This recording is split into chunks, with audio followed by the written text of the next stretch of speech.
Well, hello. I'm so glad you stopped in today. I'm Sherry, and we're in the sewing room. I'm getting ready to clean some of the fuzz out of my sewing machine. I'm working on this quilt top, and instead of making a sandwich, I've got fleece here, and I'm just sewing it to fleece to make it a nice warm blanket. Again, it's a donation blanket for one of the local women's shelters, and my sewing machine's making a weird noise. So grab a cup of tea. Let me show you what I do when I clean my sewing machine, and then I'll show you how I can use this very ordinary sewing machine to do my own quilting.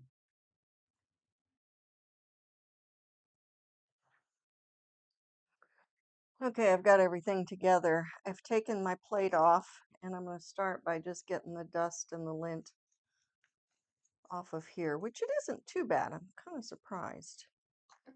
I'm just using the brush that came with the machine. I've taken my bobbin out. I'm going to take this out. Oh, now we can see. I don't know if you can really appreciate, but look at all this dust and fluff. I thought about trying to finish the stitching on this before I cleaned it, and it's just like, you know what? That little machine's working pretty hard right now. As you can see, I've got my walking foot on. I'm going to go ahead and take it off because I do find the walking foot also collects a good amount of dust and fabric fluff, and it just takes a minute to put it back on. Sure, just a minute. There we go. It actually looks pretty good. But that's okay. It gives me more space to work with. Now that I've got my light on, you can really see the fluff that has accumulated. And I'm just wiping this fluff off gently with my little brush here. But there is fluff everywhere. It's important that you maintain your machine. Um, I don't know what the recommendation is on the time of how often you should do this. For my machine, anyway. Every machine has a little bit of different information. I have a Juki, and it says to clean and oil after every 8 hours of use. Well, if you're like me and you have some days where you may sew for a couple of hours, that means like once a week, right? That's okay. I mean, it's much easier and cost effective to clean your machine a little more often rather than take it in to have it serviced. Right, there's the fluff that I've gotten off so far. Now, I'm going to go ahead and turn because inevitably there's more fluff that gets caught up under there. It's too bad today. I'm kind of surprised. Now, this is something that I try to do. This is actually a computer vacuum, and it has these nice stiff bristles on it, and it has a HEPA filter on it. I don't know if you can see that. There you go. And I recently just cleaned out the HEPA filter, so there's not much fluff in it. Let's see how much this gets out of the sewing machine. Because, you know, inevitably, fluff and fray and whatever is going to fall down around the machine.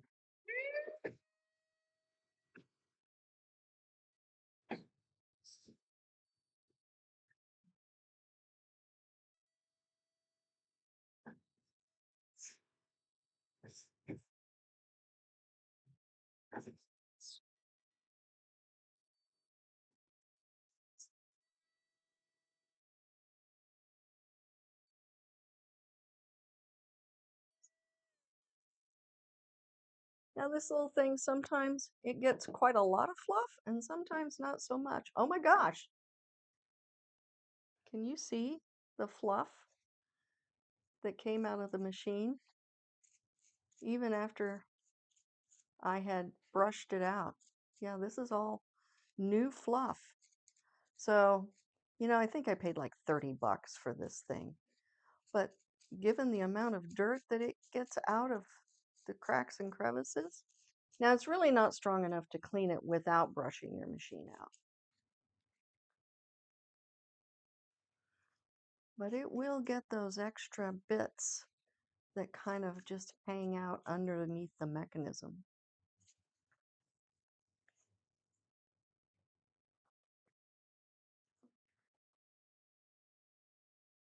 Look how much more it got out. Isn't that amazing?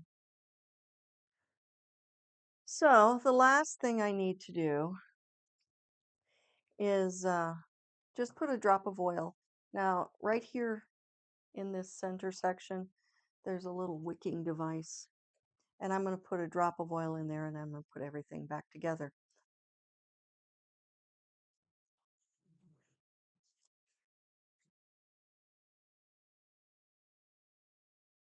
Now, sewing machine oil is not expensive, and I would encourage you to keep some around because it's a lighter oil than some other oils and it doesn't build up. And you also saw me just put some oil on some things that may or may not actually need it, but I figure any metallic part that's moving probably needs a little love. I think I got this bottle of oil, easily 15 years ago, and it was not expensive even then. Not compared to having to take your machine in and give it up for a week or two while somebody else works on it. Now, sometimes I take this plate off and just check to see where my needle post and all of that is going up and down. But I had this machine serviced for the first time in 8 years, I don't know, a couple months ago. So it's probably fine.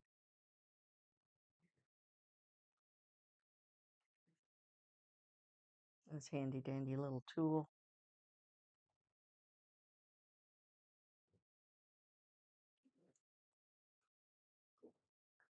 And if you didn't know, and if you've misplaced or thrown away your owner's manual, most machines have owner's manuals available online. So certainly it's easy enough to find an owner's manual so you can check the recommendations on your particular machine.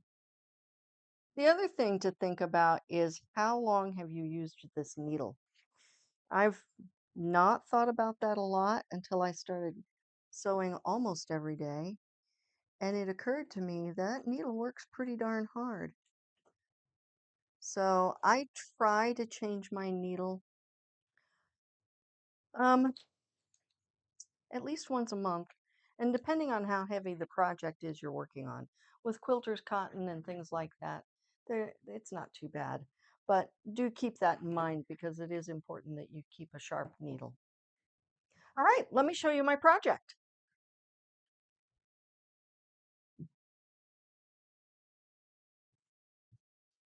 Clean up my space here a little bit. It's not normally quite this messy. I'm getting ready for a construction project in my kitchen, which means everything in my kitchen had to come out, and it's stashed in every other room in the house. It is utter chaos right now, and we haven't even started the destruction and rebuild. But anyway, moving on. This is the quilt top that I'm working on. It's that rails and strips pattern that I used up a ton of leftover fabric, things that were already put together, or I broke them up into color groups and sewed them together. Then I used that gray-black print to kind of edge them. And it's a really fun quilt. If you haven't done something like this, I strongly encourage it. And I'm using a forest green on the back. I don't know if it shows very well. Anyway, I'm following the rails up and down, and it's actually going very well on my little domestic machine. So let's first talk about quilting gloves. Now, this is hands down, no pun intended, my favorite set. They have just really fine little bumps on the ends, on the inside, that help to grip and move the fabric well. I've about worn them out because they've lost all their stretchy. I have actually used gardening gloves because they have the same little um, grippies on the palms, and you get these at the dollar store for a little bit of nothing. So if you don't want to spend $20 on a pair of gloves, don't do it. Go get you some utility gloves. Then again, if you do want the $20 gloves, Fons and Porter make some really nice ones. They're lighter weight, they're a little cooler than the utility gloves. But again, still not my favorite. My favorite is the first pair that I bought easily 20 years ago. If you want to quilt your quilt tops on your little domestic machine, I don't know what else to call them. Seems like everybody's calling them domestic. But anyway, I've got this standard Janome that I've had for at least 20 years, maybe a little longer. And I'm going to use the walking foot to help me with this project. It does have the capability to drop the feed dogs, but I'm not doing that. If I'm doing free motion, I get my bigger machine out for simplicity's sake. The important thing about quilting your own quilt tops is not just where are you now, but where are you going? Because if you have a plan, it's really pretty easy. I'll show you what I mean.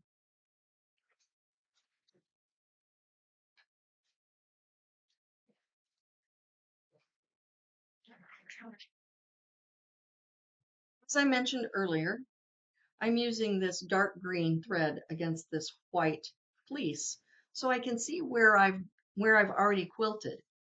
And I can also see there's a big empty space over here. So if I look here, I can see this is the section I haven't yet quilted.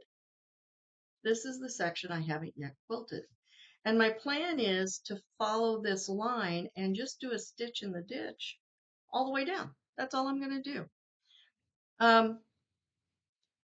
So let's do that. One thing I would also say is ergonomics are really important because it's really easy to stress your shoulders and your neck. So you set it up the way it works for you. The way it works for me is I like to start far off the edge of where my quilt is. So I'm going to start maybe an inch off, and that gives me a good chance to get lined up for this stitch in the ditch.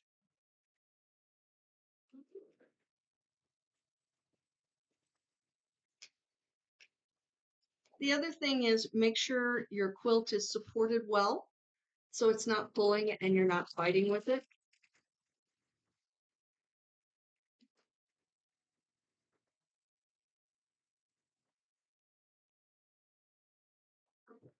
Now, since I'm doing a stitch in the ditch and following a straight line, I'm going to stop with my needle down, lift my presser foot,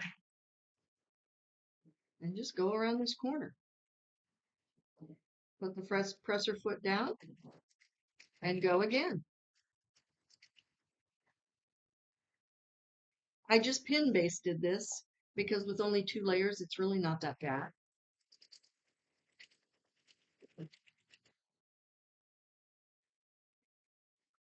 I'm trying to get as close as I can to where that next seam turns.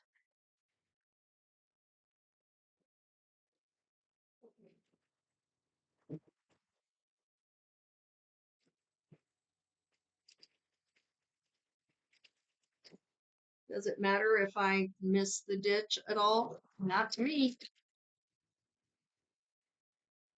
I get as close as I can. I do want to do a nice job. Somebody's going to treasure this quilt, I hope. Blanket, actually, but anyway. And I want them to know I cared enough to do a good job.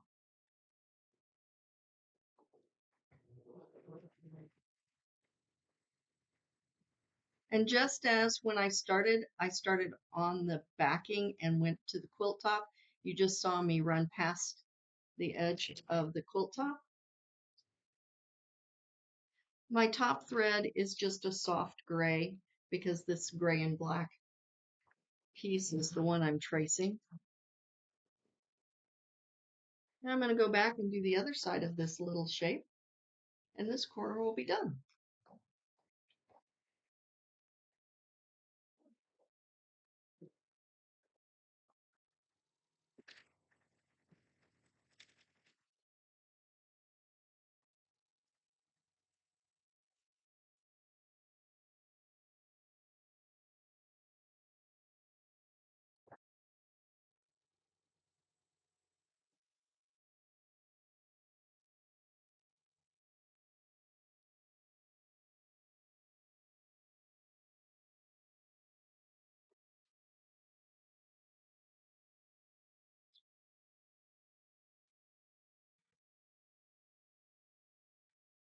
And there it is, just following this line, securing this backing, this wonderfully warm fleece. I went ahead and I think the green just made it kind of happy. Besides that, I have a lot of green. This is a donation quilt, so let's use what we've got.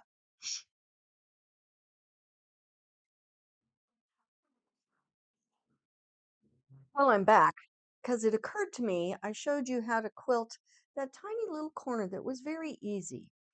And clearly, you're going to have to do some movement of fabric, and in the middle, you're going to have to work things around. So I decided to just do an outtake here and show you how it works. I just started this row, and as you can see, yes, I'm having to mush it around quite a bit. But it's not that hard. It's just once you get it mushed around here, make sure you've got your sewing surface nice and flat.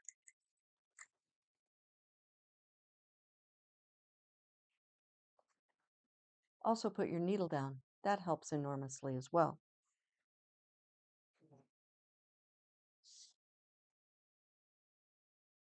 Or rather, your feet, your presser foot. Okay, we fixed that little problem. So I'm going to start here, and because I'm in the middle of the quilt, and I had to pick some seams, some stitches out because of operator error, which happens. I did a little one step backwards to anchor this seam.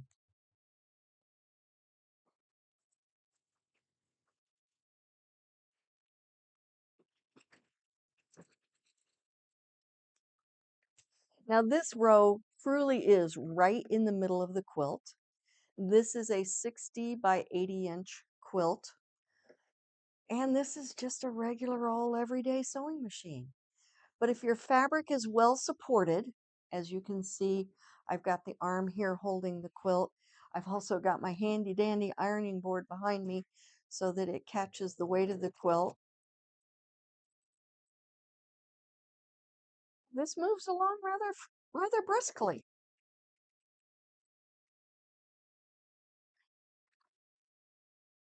The other thing is, I'm not doing a ton of stitching on this because I just have the fleece on the back.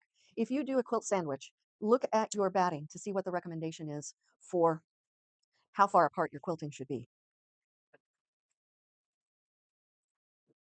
Based on how it's made and all of those things, it could be as much as 8 inches, which isn't hard. And I'm not a big fan of lots of quilting, but I do get quite a bit closer than that.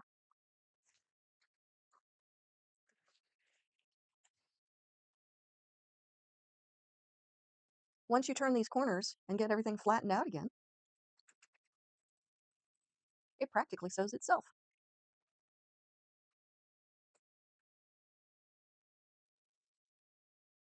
Now, if I were doing a true full-size or queen-size quilt, I would not do it on this machine. There are ways to get it done. It can be done, but I have another machine with a deeper throat, so I would switch to that one. And honestly, I love having two sewing machines. That way, if one breaks down, I have a backup.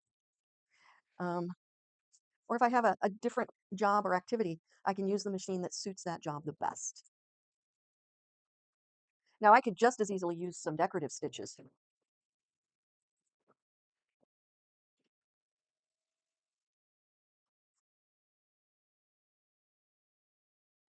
but I'm just doing a straight stitch.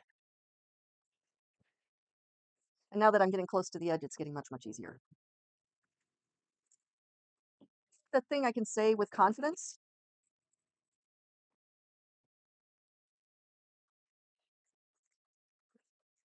is don't be afraid to try. Now, practice on a small project or something that you're just making for yourself. I wouldn't do it for the first time on a gift or something that's really important to you.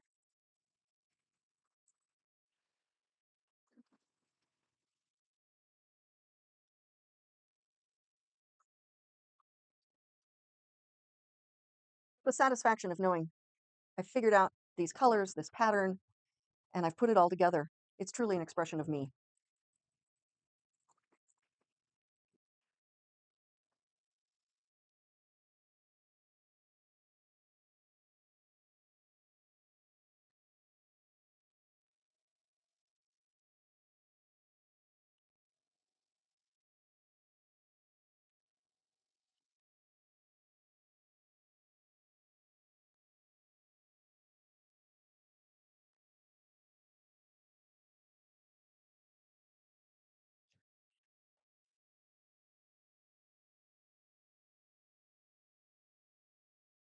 So even though that bit of quilting was literally right down the middle of the quilt, I got it done okay. And I think I'm actually done. I think I'm actually ready to trim and bind.